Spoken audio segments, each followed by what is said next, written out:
Assalamualaikum warahmatullahi wabarakatuh. Saya Yesi Monika dari kelompok 7 selaku moderator yang akan membimbing presentasi pada kali ini. Materi yang akan kami sampaikan adalah tentang penghangatan atau reheating. Ada beberapa poin rumusan masalah, yaitu diantaranya yang pertama, apa yang dimaksud dengan penghangatan? Yang kedua, bagaimana prinsip kerjanya? Yang ketiga, apa manfaatnya? Dan yang terakhir, bagaimana pengaplikasiannya? Baik, saya akan menjelaskan tentang apa itu penghangatan. Jadi, penghangatan itu adalah proses pemanasan kembali makanan yang telah dimasak sebelumnya untuk dikonsumsi ulang tanpa melalui pengolahan dari bahan mentahnya. Nah, kenapa kita perlu penghangatan? Karena meningkatnya tren konsumsi makanan siap saji, makanan beku, dan kebiasaan menyimpan makanan. Nah, pentingnya juga proses pemanasan kembali untuk meningkatkan kelayakan konsumsi dan keamanan pangannya. Adapun tantangan dalam menjaga kualitas sensori seperti rasa, aroma, tekstur agar tidak menurun drastis saat dihangatkan.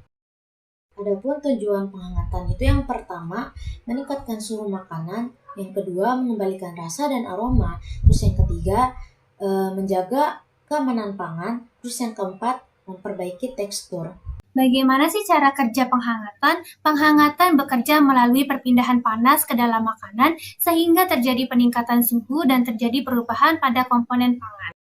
Prinsip perpindahan panas yaitu ada 3. Yang pertama ada konduksi, yang kedua ada konveksi, yang ketiga ada radiasi. Konduksi ini merupakan perpindahan panas dari luar ke dalam sehingga bagian luar akan lebih cepat panas.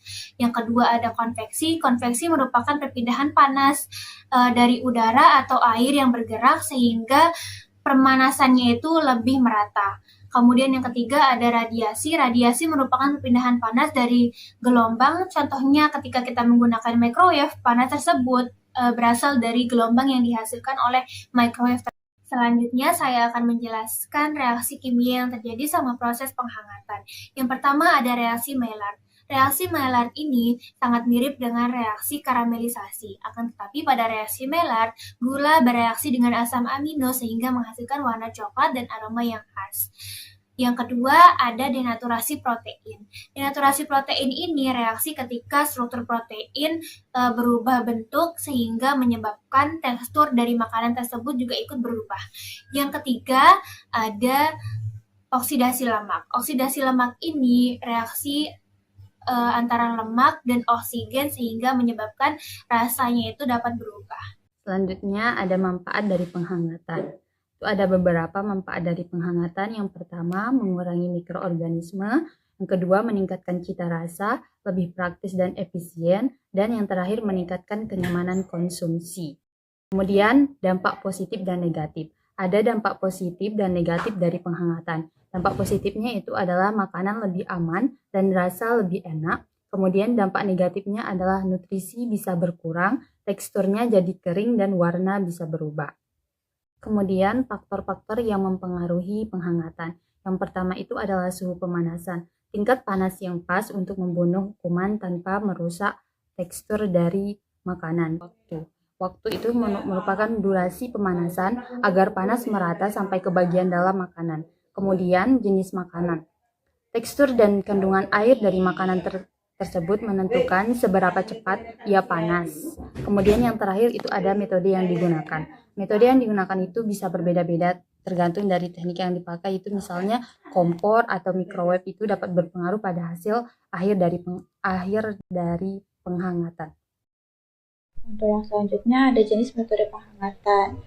Yang pertama menggunakan oven, terus menggunakan microwave, menggunakan air fryer, terus menggunakan metode perebusan. Terus untuk selanjutnya ada contoh pengaplikasiannya. Yang pertama pada aplikasi rumah tangga itu makanan sisa. Terus ada pengaplikasiannya pada industri, contohnya ready to eat dan frozen food. Lalu yang terakhir ada kesimpulannya. Kesimpulannya, penghangatan adalah proses krusial untuk keamanan dan kepraktisan konsumsi pangan modern. Pemilihan metode, suhu, dan waktu yang tepat adalah kunci untuk meminimalkan penurunan nilai gizi dan perubahan tekstur yang tidak diinginkan. Sekian video penjelasan tentang penghangatan dari kelompok kami. Apabila ada kekurangan, mohon dimaafkan. Assalamualaikum warahmatullahi wabarakatuh.